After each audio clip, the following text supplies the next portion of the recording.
Again, we have the derivatives of algebraic functions. So, galing tayo ng derivative of a constant, derivative of a power x raised to n, derivative of sum or difference of two or more functions, and also we have derivative of a product. So now we're going to discuss the derivative of a quotient.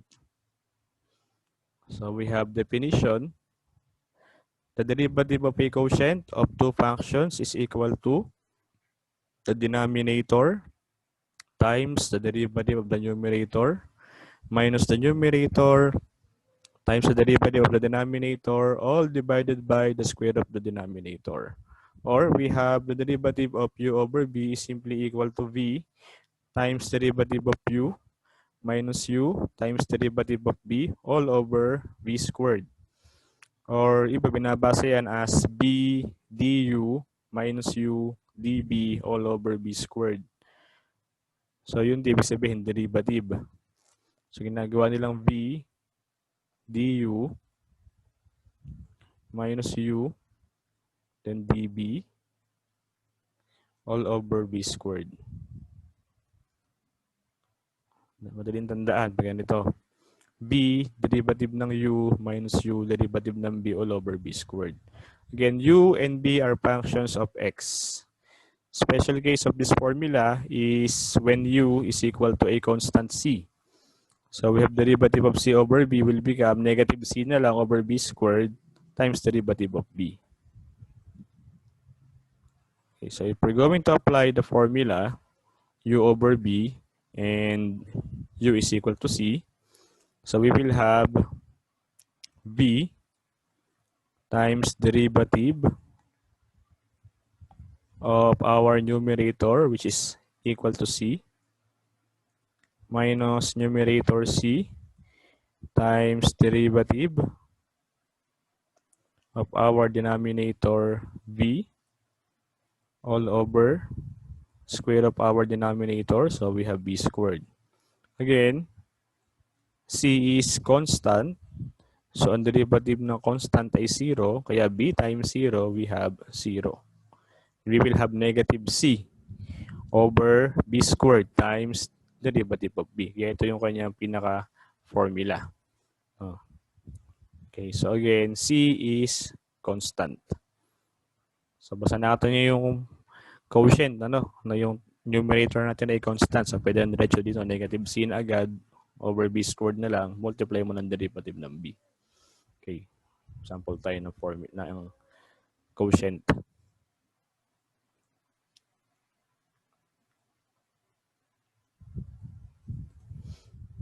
Okay, so let's have example number 1. Let's say we have, teka, okay ng red.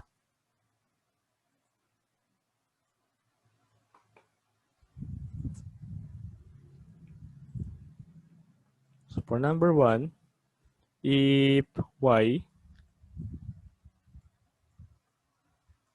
is equal to, let's say, x squared minus 2 all over x squared minus x, and we are asked to find the derivative of y with respect to x. So find dy over dx.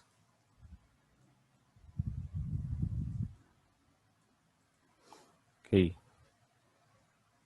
So again, we have here our numerator. So yun ang u. We have our denominator. Yan ang v. Okay. So b du minus u db all over b squared. Now applying the derivative of a quotient, we will have our dy over dx. So differentiating dy over dx is now equal to, we have our denominator.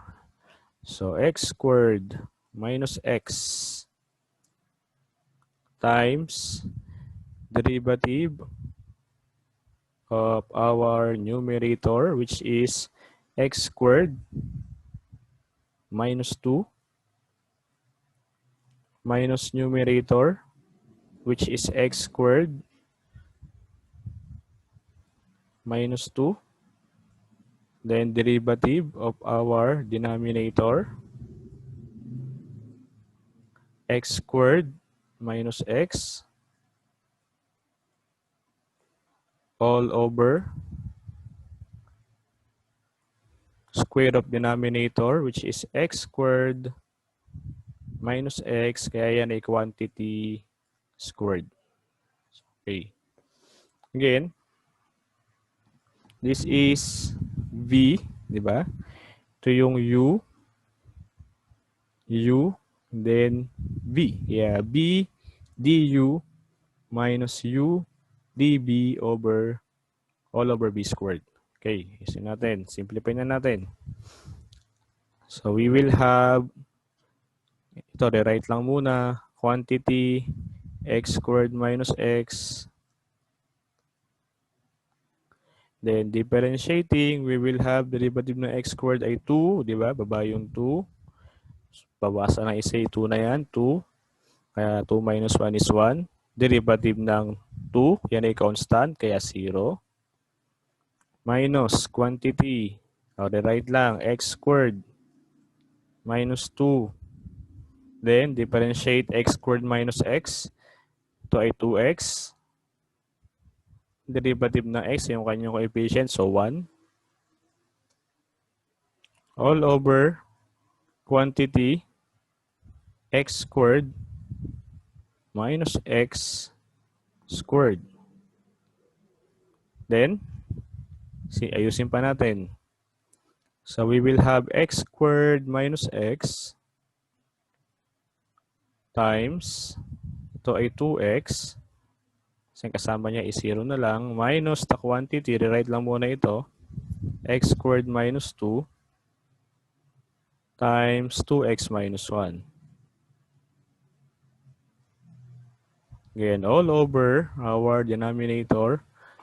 Ito, ang common na pala ito, denominator lagi. Yun ang lagi nilang nakakalimutan i-rewrite, denominator.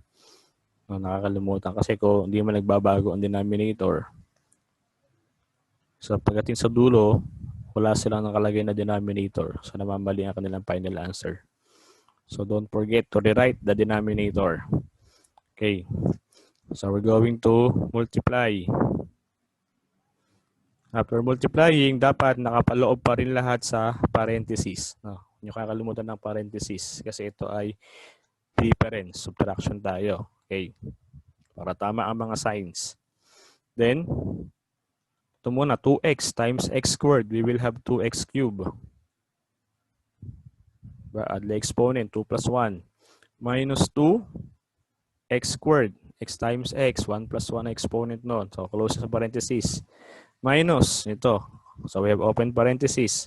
X squared times 2x will be 2x cubed then. X squared times negative 1 is negative x squared. Then negative 2 times 2x, that will be negative 4x. Negative 2 times negative 1, so we have positive 2. So close natin sa parenthesis. So again, rewrite the denominator all over quantity x squared minus x, okay, squared. Rewrite natin. Now, after multiplying, we're going to remove the grouping symbols. So, remove natin ang parenthesis. So, sa una, alam mo babago dyan kasi ito ay positive naman. So, same sign pa rin. So, meron ka pa rin positive 2x cubed. Negative na 2x squared. Ito naman, negative itong harap, babago ang mga sign pag na-remove ang ating grouping symbol. Kaya positive ito, magne-negative siya. Negative 2x cubed. Ito magiging positive. Kaya plus x squared. Ito magiging positive din. Kaya plus 4x. Then, negative and positive. So, magiging negative 2. All over quantity x squared minus x Squared. Tayo ngayon sa numerator. Ano ang pwedeng i-simplify? Ang pwedeng tanggalin. So ito parehas tong 2x cube. 2x cube. Pero magkaiba ng sign. Positive, negative. Pag pinag-combine, masisiro yan. So wala na yan.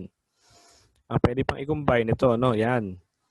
Yung 2, ito, saka ito, x squared. Pagkasamahin natin yan. Okay. Then, our dy over dx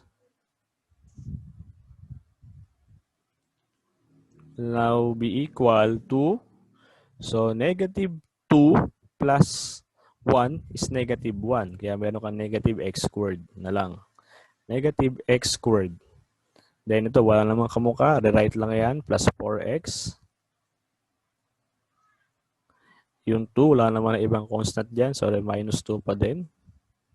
All over x squared minus x quantity squared. So, this is our derivative of y with respect to x. Negative x squared plus 4x minus 2 all over x squared minus x quantity squared. Huwag nyo kakalimutan grouping symbols dito. After multiplication, after multiplying, so dapat nakapaloob pa rin sa parenthesis yan. Okay. So yan ang ating example number 1. So let's have example number 2. Okay. I-erase muna natin lahat.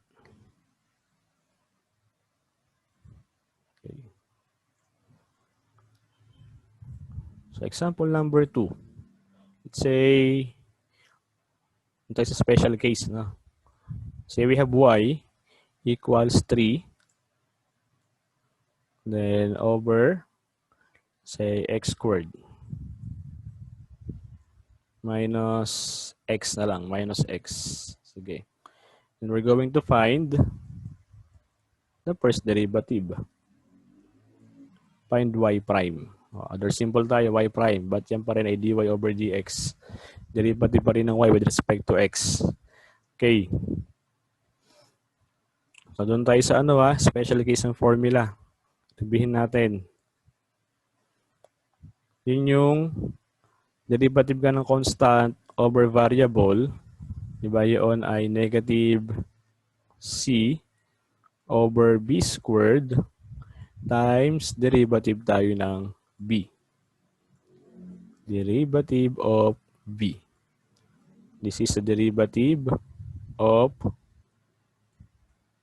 constant over a variable b. Negative c over b squared times the derivative of b. Okay. So applying this formula, y prime is now equal to negative 3. Okay, ito, c over v. Negative 3 over x squared minus x quantity squared. Yan, times derivative pa ng b. Derivative of our b is denominator x squared minus x. Ito ang punta nyo, sa mismong given. Ito yun, this is c over b. Kaya ang b mo, ito. Yun, ang b natin, x squared minus x. Hindi itong b squared na yan. Usual, kasi kadalasan ginagawa na iba ito. Naka-squared ginagamit. So, mali. Doon tayo magpupunta sa given mismo. Then, simplifying y prime will be equal to negative 3 all over x squared minus x quantity squared. Then, differentiate natin yan. Itong x squared minus x. So, we will have 2x. Diba? Derivative ng x squared, 2x. Derivative ng x yung kanyang coefficient. So, 1. And, multiply lang. We will have negative 3. Pagtabihin muna natin. Times 2x minus 1 all over x squared minus x quantity squared. So we have our derivative. Mas maiksi siya no, kumpara sa mag-ano pa tayo, u over b. So diyan, negative c agad over b squared, then derivative tayo ng b. Okay. Sige, isa pa ulit. As example tayo ng quotient before we proceed to the general power formula. Okay. So we're going to erase.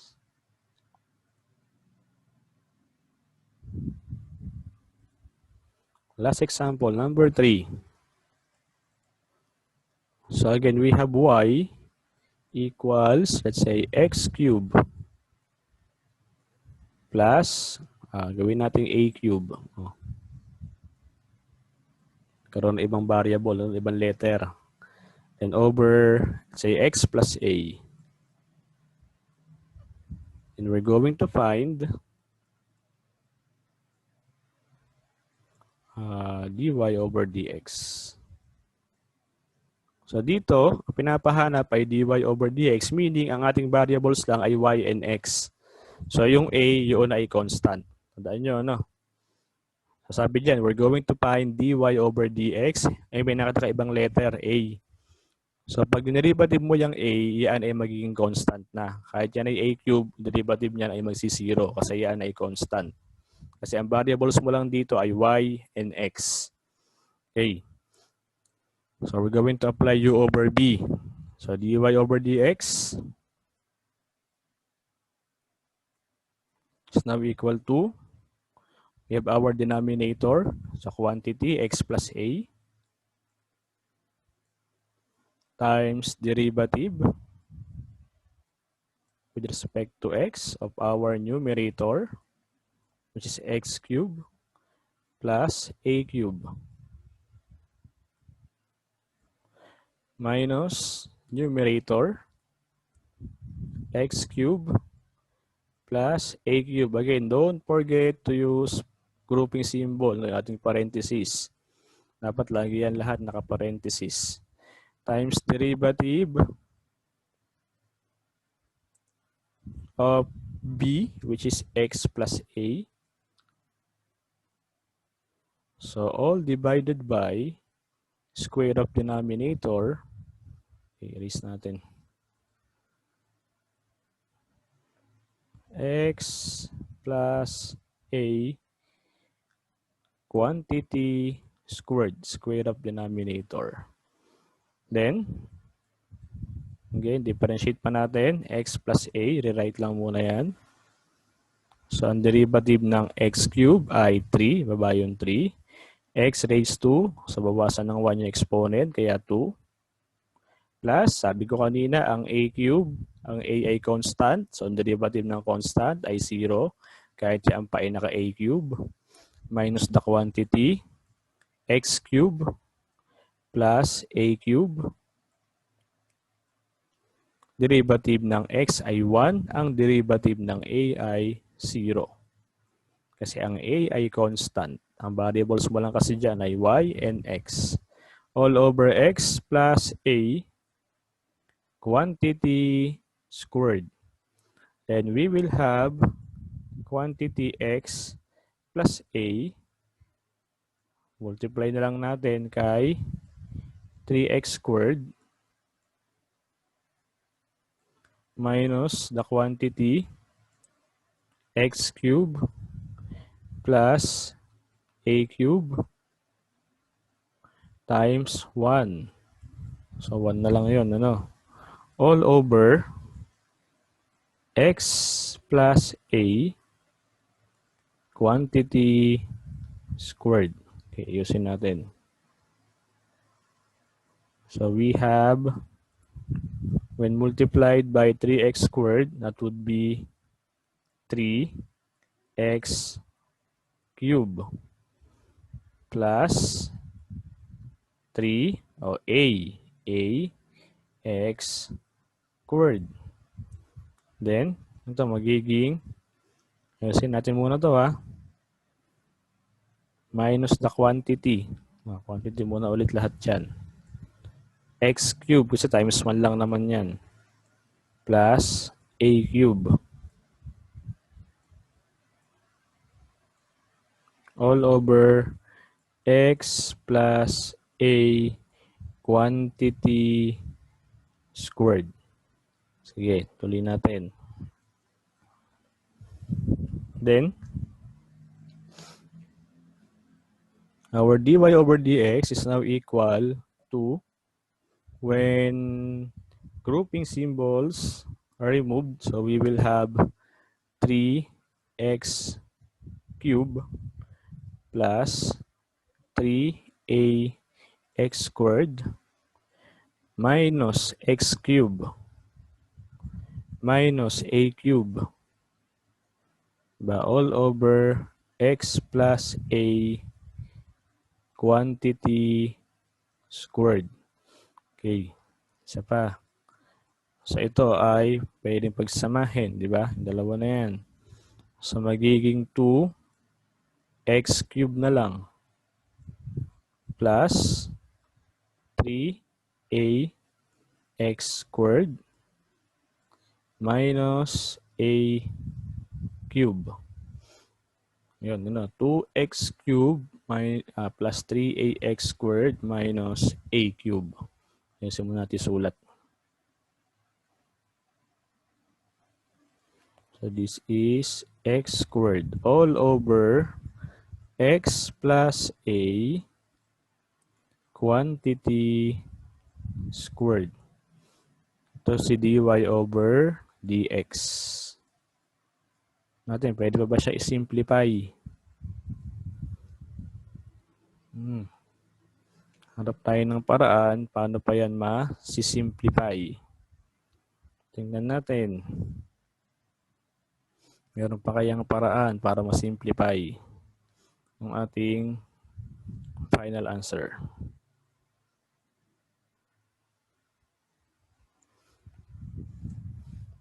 So x cubed, 2x cubed, 3ax squared minus a cube. Yan kaya ay pwedeng i-factor. No, so factoring tayo, no, subukan natin. Kasi ito ay a cube, x plus a quantity squared, x plus a.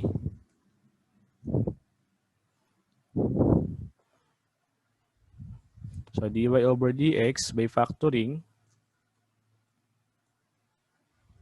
ito ay magiging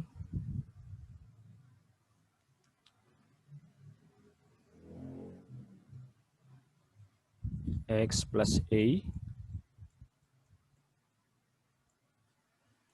times x plus a times 2x minus a. Okay, all over x plus a quantity squared. Kaya magka-cancel tayo ng x plus a, x plus a, x plus a squared. Then we will have only 2x minus a as our dy over dx. Okay. So, ayan siya. 2x minus a na lang siya. Okay.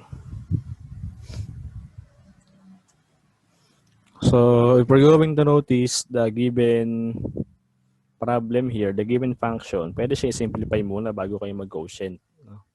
Kasi ito ay sum, di ba? Sum of two cubes.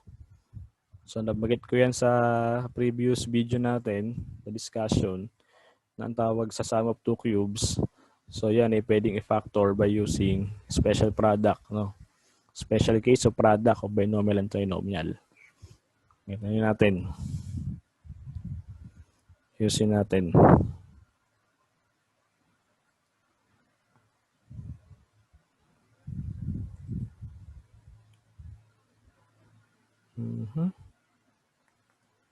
Undo natin lahat. Okay. Mag-erase muna tayo. Ito muna.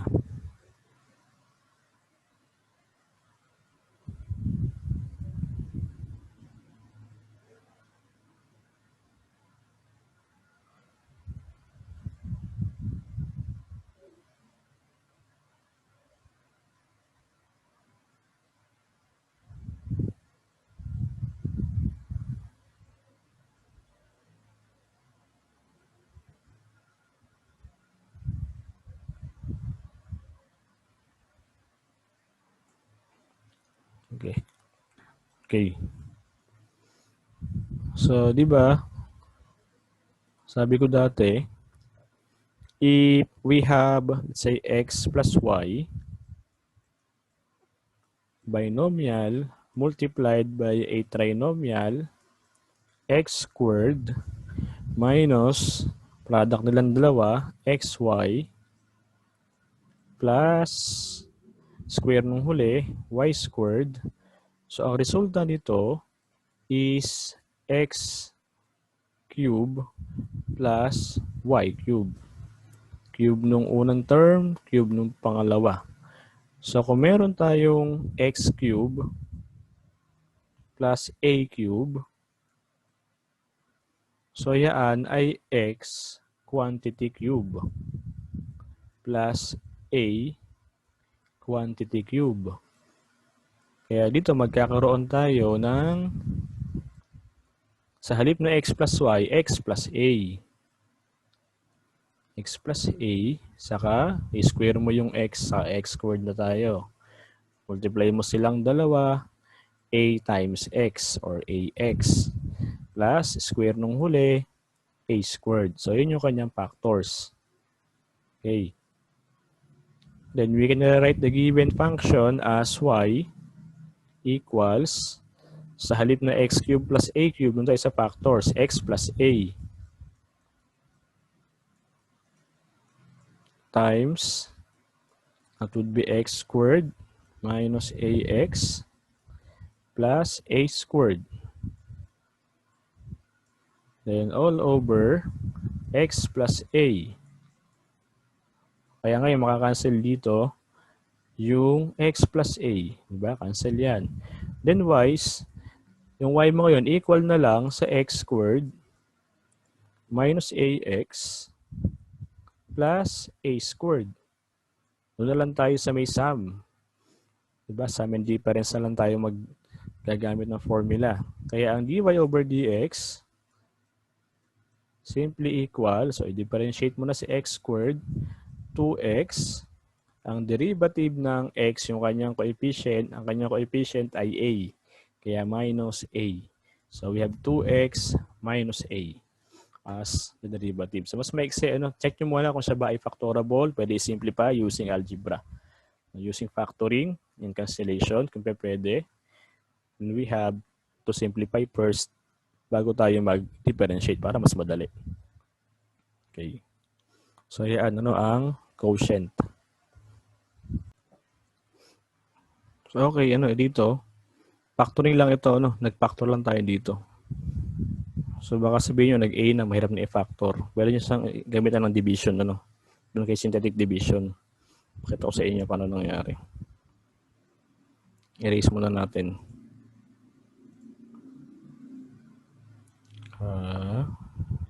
Ito, tanggalin muna natin ito.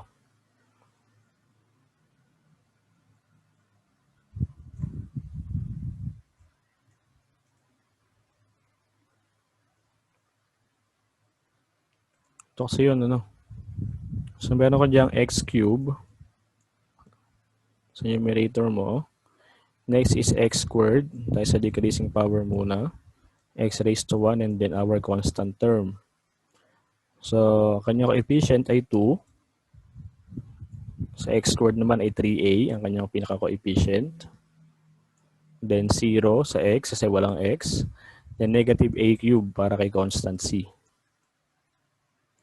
Since natin kung divisible by yan ay x plus a sa ilalim, so meron kang x plus a, equate mo yan kay 0, solve mo yung x equals negative a. So divide natin by negative a para malaman natin kung factorable ba siya kung meron siyang factor na x plus a. So negative a. Ayusin natin.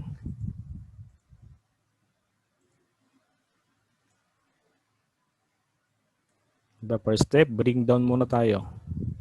This is 2. 2 times negative a is negative 2a. Then, ito ay addition lang naman. 2 plus 3 plus negative 2 is 1. Diba? So, meron tayong a na lang. A times negative A is negative A squared. 0 plus negative A squared is negative A squared. Then negative A squared times negative A, we have positive A cube. So pag nag-0 yung pinakadulo, so ito ay factor. Ano ibig sabihin? Factor niya yan. Kaya ito ay x equals negative A. So yung x plus A ay factor ng ating 2x cubed plus 3a x squared minus a cubed. Ngayon from x cubed, we will have x squared, then x, and then constant term. Kaya meron ka na lang 2x squared plus, kasi positive, x, then minus, no, plus ax pala, no, ax. Kasi natin. Positive kasi ito, positive. A times x, so meron kong ax. And our constant is negative, kaya minus a squared. By factoring, factor natin yan. Madali na i-factor yung x squared eh. 2x squared, so yun ay 2x times x lang naman. So 2x times x. Si a squared, yan ay a times a lang din. So a times a. Diba? Kaya, ngayon, bahala kang maglagay ng sign. Since ang kailangan mo ay positive ax, dapat positive kay 2. So positive dito, dapat ito ay negative. Kaya meron kang factors na 2x minus a, x plus a, saka x plus a. So ayun siya, no? Yung pa isa. Kaya itong numerator natin, ang kanyang pinaka-factor ay 2x minus a times x plus a times x plus a. Diba? Kaya na-cancel itong x plus a. So we have 2x minus a. So yun, ano, ang ating solution kanina. Okay. So yan ang quotient. Yan yung basic derivative formulas. So medyo hahaba yung solution dyan pag gumamit na tayo ng general power formula and other types of differentiation such as implicit and higher order derivatives. Okay.